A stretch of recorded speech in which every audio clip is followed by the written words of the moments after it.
What's going on, y'all? Today I want to talk about something that it's been heavy on my mind. I was hesitant on talking about it because when I get off recording a video, I'm scatterbrained, I have brain fog, I'm all over the place. So I decided, one day it was really, really heavy on my heart. So I wrote down how I feel and pouring my heart out on this paper. So I'm going to be reading my little notes. I realize that we're all just trying to figure this thing out, this thing called life. We're trying to figure this out. And raising kids does not make it any easier. Now, I know I'm not perfect. I don't claim to be. I'm not the perfect mother. I'm not a perfect person. I myself often feel like I don't know what I'm doing sometimes. I don't know the right decision to make. I don't know how I should react to this. So, I feel like this is a good platform for me to address some of these issues because, okay, basically what I want to do with today's video is give tips on how to help your children cope through mental health issues. And I don't like the way I'm saying this. But I feel like this is a good platform because it can give open dialogue. We can have engagement and conversation. We can interact. You can give me tips that I might not have thought about. You can give someone else in a comment tips. Maybe I thought of something that you didn't think about, or maybe you have a creative way of getting through to your child and I didn't think about it. So comment and let's talk about this. Let's talk about it because it's something serious. It's a pressing issue, and it really was very heavy on my heart. So yeah, correct me if I'm wrong on something. I do ask that if you comment, do it respectfully. That's the pros and cons of doing it on this kind of platform. Pros is you can engage and get other people's opinions, advice, and perspectives. A con is they're gonna have some negative people out there that just wanna be mean and nasty and throw salt on you. You know what I'm saying? Rain on your parade. So I am aware of that. I'm just, as an adult right now, I'm asking that you be respectful. Correct me if I'm wrong. Correct the next person if they're wrong.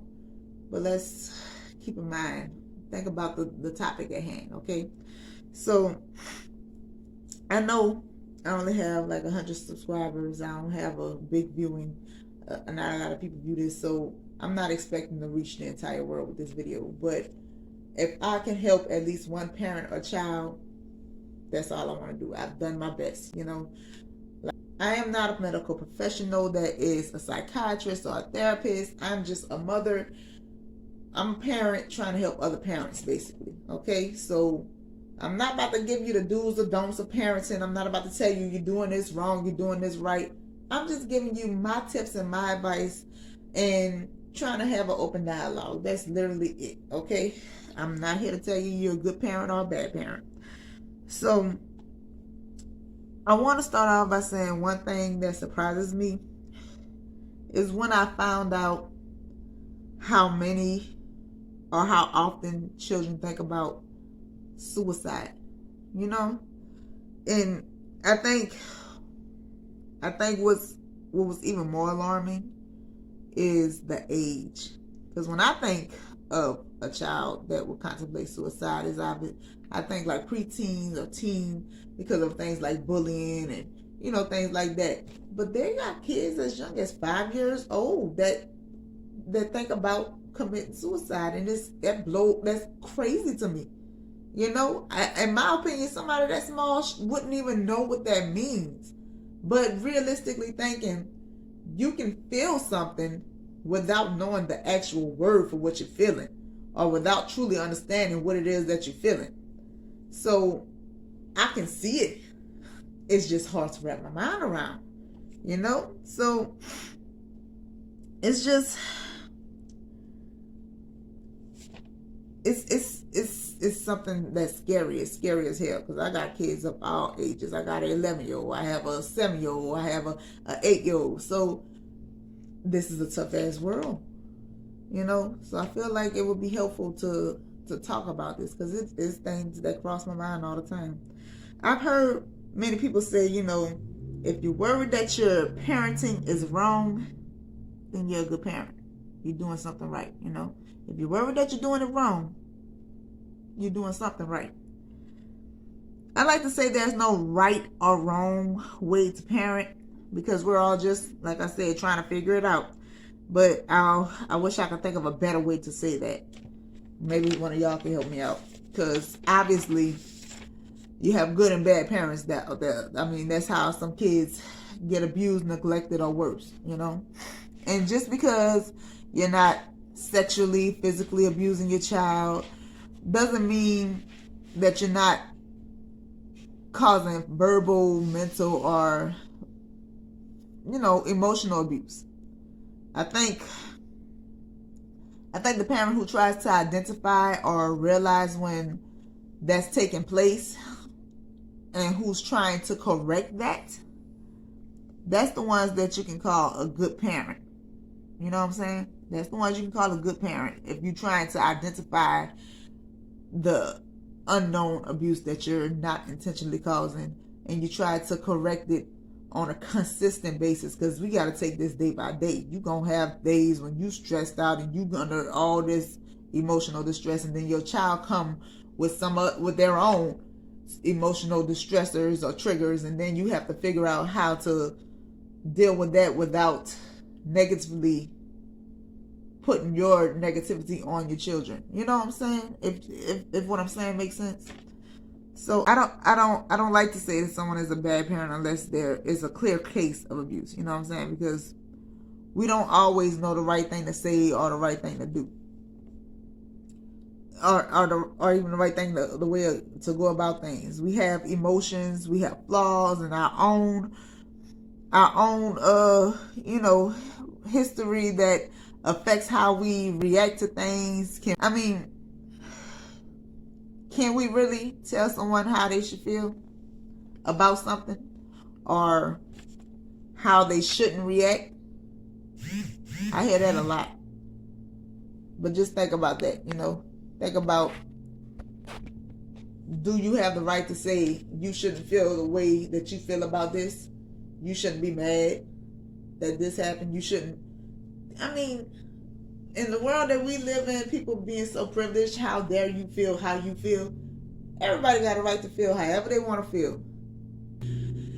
I'm trying to figure out the right way to say this, you know? I mean,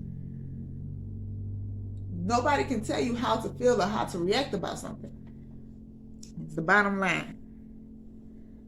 So, when it comes to emotions, your own feelings can definitely cloud your judgment, in my opinion.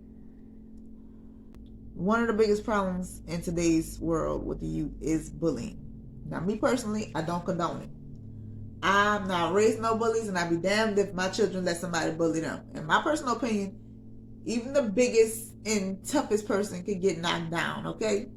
Everybody don't condone violence. I believe in self-defense. If somebody hurt you or hit you, you have the right to defend yourself. I don't believe that we are walking this earth to just let people beat up on us, okay? That's my personal opinion. But, and I mean, I feel like people only pick on people that they know will allow it. And I know everybody don't feel this way. Like I said before, if you see me looking down, I'm trying to keep up with my notes, because I be scatterbrained. I'm thinking all over the place right now. I'm trying to stay focused on the task at hand, especially so we don't make this video too long. So, I do know everybody don't feel this way. I can't even make my own kids feel this way, real talk. Just because I feel like you shouldn't allow people to sit there and bully you, don't mean I'm going to make my kids have the courage to stand up for themselves. I'm not going to be able to make my kids, I mean, as much as you want to say, if somebody hits you, hit them back, I'll be damned if my child get bullied. Your child might not be the type to feel like they can fight back. You can't control that, you know? So the question comes, what's the proper response? Or what's the best advice you can give a child being bullied? Give me your thoughts on this, because like I said, my response might not work for my child. My response is, if somebody hit you, hit their ass back. My child might be a little too small, and the person might be a little bit too big, and they might feel like, well, if I hit them back, they gonna hurt me even worse. I can't give them that courage. I can't make them do that. So what advice do you give a child being bullied? You know?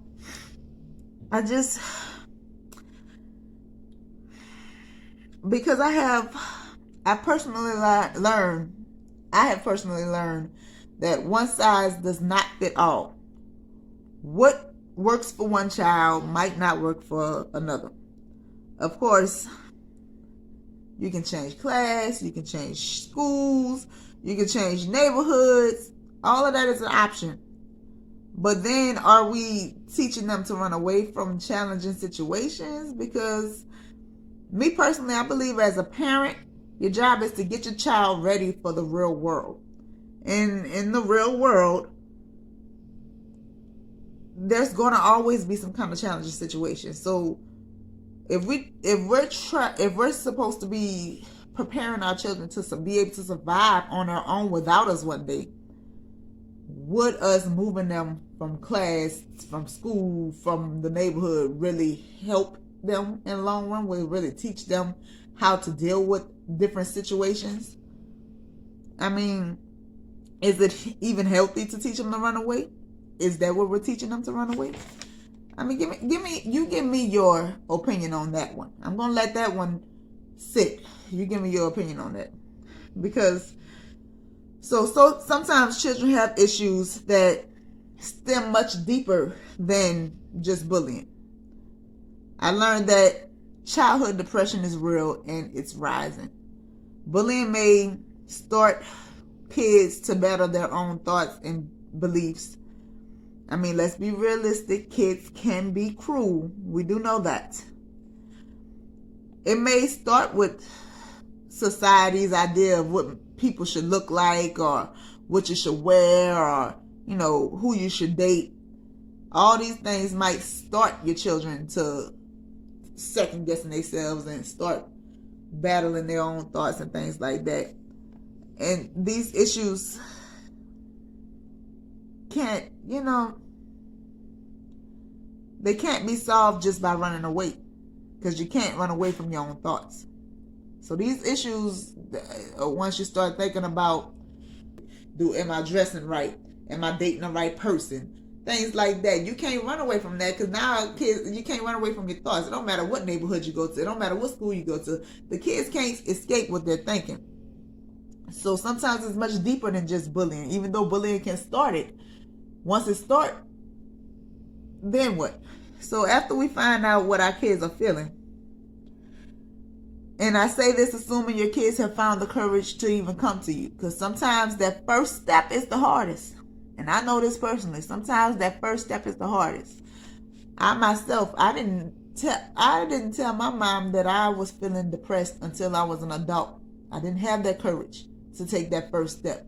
So if your child has the courage to take the first step to tell you that they're feeling things, that they're feeling down, that they're feeling depressed, that they are feeling things that they can't control or can't understand, please always praise them and tell them, how proud you are of them for even being brave enough to come to you with it, because every child is not brave enough to do it. Okay? Every child is not brave enough to do it. So now we have to explore ways to help them cope and overcome what they're feeling, right?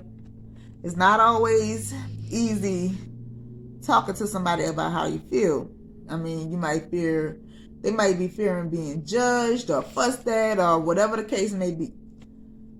Everybody has different reasons for why they don't have the courage to go to their parent or guardian about what they're feeling. I mean, like I said before, I didn't tell my mama what I was going through until I was an adult. And my mama, as a child, she made me comfortable enough to talk to her about everything. She always was like my best friend. She was mama first, always mama first, which might be what kept me back from telling her how I feel, because she's my mom. She's going to parent me before she befriends me with it, if that makes sense. So she's always was a parent first. So the first step is trying to encourage an open communication and trying not to let your own opinions or emotions get in the way of helping them. I myself tend to react off emotion first, so it's something you gotta constantly work on. Cause my child will tell me that they feeling something, or somebody said this, or they reacted this way, and I'll be like, "What? I'm pissed off for you." But then my child feels like, "Why are you fussing at me when I'm just coming to you about my experience and how it's making me feel?" Then you take away your child's opportunity to feel how they feel about it, because now you're projecting your feelings onto them. So you gotta try to be mindful of that. So that's what I mean by that. You gotta encourage open communication, but you also have to try not to allow how you feel to be projected onto your child. Allow your child to feel what they're feeling. So like I said, it's something you gotta constantly work on. It's okay to say, "Give me a moment. Let me make sure that I make the best decision and give you the best response." Because you don't want to mess your children up. So sometimes you might have your children come at you with something and you ain't ready for it. Okay, you know what? Let's sit this here. Let me think on it. And then we can talk about it in a more healthy way. Instead of me just being up in arms and wanting to buck on whoever. And now you shutting down. Now your child is shutting down because mama going off, mama or daddy going off the edges. They about to try to beat somebody up, and I just want to take care of my feelings right now. I don't want to address that per se right now. So you gotta talk to your children. Let them tell you how they feel. Validate how they feel. Don't tell them, you shouldn't feel like this, or allow them to feel what they feel. Validate them. Let them know it's okay. I understand. You have a right to feel however you feel. And sometimes you gotta ask them, how do you feel like you can go about this? What makes you comfortable? So remember, if you're offering them a chance to express themselves to you, actually allow them to express themselves without telling them that they're wrong for feeling whatever they feel. Even if it's towards you. You won't always like your kid's opinion of something about you or something that you did. You're human. If it's something that's that bad that you got to tell your kids, no, you shouldn't feel that way about what I said, then maybe you need to check what you're doing, because you are human. Sometimes it's gonna be you. Mom, I don't like the way that you accused me of this. I don't like the way that you responded to that. I don't like the way that you said this to me. You got to be able to take that and, okay, this is how this affects my child when I react like this. This is how this affects my child when I try to imply this, when I try to do this. So because I don't want my child feeling like this, I'm not going to say you shouldn't feel like this, because that's not why I'm doing it. I'm going to say that's not why I did it, but maybe I can try a different approach. We're trying to be healthy with it. I mean, the point of this video is to help our children, not just ourselves, okay? Nobody's perfect. So if your child got a problem with something that you're doing, take that and deal with it accordingly in a healthy manner. Once you have an idea of the problem, my advice is to try to find solutions with your child. That's what I was touching on a second ago. Try to find solutions with your child. This helps them feel involved and in control of their own life and their own choices. And also, it limits the chances of you taking them, if you making them do something that they don't really want to do or that they're not comfortable with. Because remember, this is a work in progress. The first solution might not magically fix everything, okay? It might not. So allow your children to tell you what they think will or won't work, what they are comfortable with and what they're not comfortable with. Try to fix the solution. Try to find a solution for the problem with your children together. Get them involved so that they don't feel like they don't have no say in it, you know? Because that might contribute to what they're already feeling. A few things that I've learned that are helpful are like positive affirmations. Now, in my personal opinion, I don't feel like this is something huge. This is something very small. But for somebody else, it might mean the whole world. It might make a world of difference. Positive affirmations, I mean, it's as simple as writing down on a sticky sheet of paper, putting it all over the house, putting it all over the mirror, telling yourself all the positive things that you see in yourself and that you know of. You know, I'm beautiful, I'm smart, I'm strong, I'm worthy, I'm brave. All the things that, and it helps more to do it like in a mirror and look at yourself while you're saying it.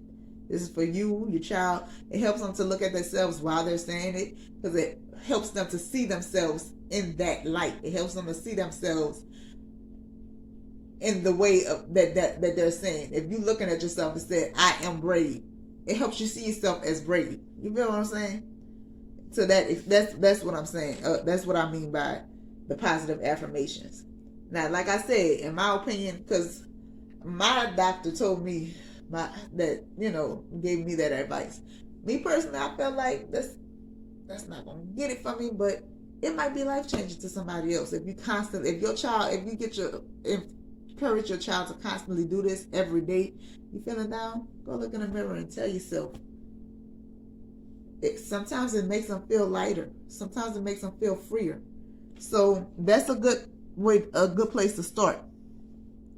Remind them of the positive things about themselves, and encourage them to read it aloud and looking at themselves. Like I said, another thing is a vision board.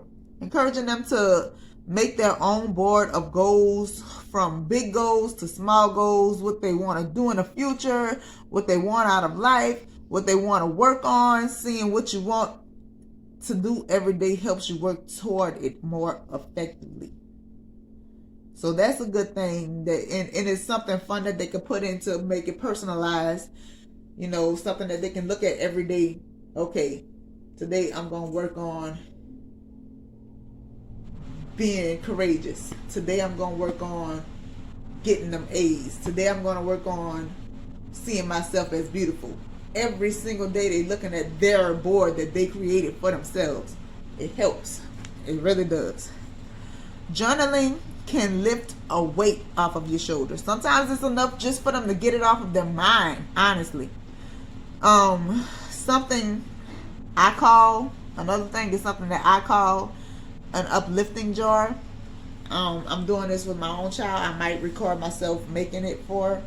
What she wanted to name it is a good vibes box. So we're calling it a good vibes box. So I'm going to do two different versions. I'm going to do a small version where we take a sheet of paper and she just writes down things that when she's feeling bad, things that makes her feel happy, things that lifts her mood up, things that makes her feel good. It could be dancing, it could be singing, it could be reading, it could be playing a game, whatever it is that makes you feel better. When you're in a bad mood, you go to your good vibe box and you read it out and you do it. And then you do it and it makes you feel better. You do something that you know is going to make you feel better. I'm going to do it two different ways. Like I said, I'm going to do it with the paper, and I'm going to do another one with like the rocks type thing. And she can, like a stone, like positive stones. Good vibes box with the positive stones. So that's another thing, another good idea that could help. So the most important thing, in my opinion, that you can do if your child comes to you saying that they're feeling down, that they're saying that they're feeling depressed, the most important thing is counseling. Therapy is the healthiest decision that you can make. It's the healthiest move. It's seeing a professional who can really help your child get to the root of the problem and helping in a healthier way to overcome it. Finding a healthier way to overcome it. So that's my tips and advice on helping children deal with mental issues, mental struggles. If you have any other ideas or tips, please feel free to share them, and I welcome your advice and opinions. And I want to end this video. I'm also going to write it down. If you are someone that you know is in a crisis, please do not hesitate to call the National Suicide Prevention Lifeline at 1-800-273-8255, or you can text the crisis text line. You text HELLO in all caps, HELLO, to 741-741. And if it's an emergency, please dial 911. If you made it to the end of this video, I thank you. If you share your thoughts and your comments, I thank you for that as well.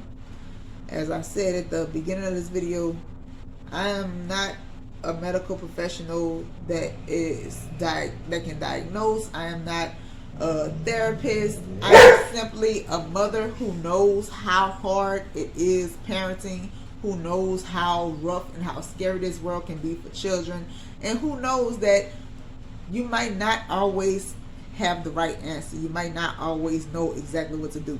So if the few tips that I gave can help anybody, I pray that it helps you. I pray that if you are someone that you know or love, you or your child is struggling with any kind of mental health, please do take the necessary steps to address it in a healthy way.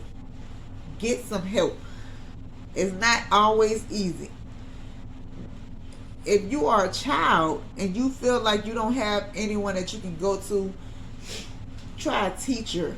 Try your doctor. If your parents aren't the people that can help you, talk to an officer, somebody out there. Someone can help you. Okay, do the best you can to get the best help that you can get. It's always going to be something bad, something negative in this world coming after you. The worst thing you can do is give up. Keep fighting.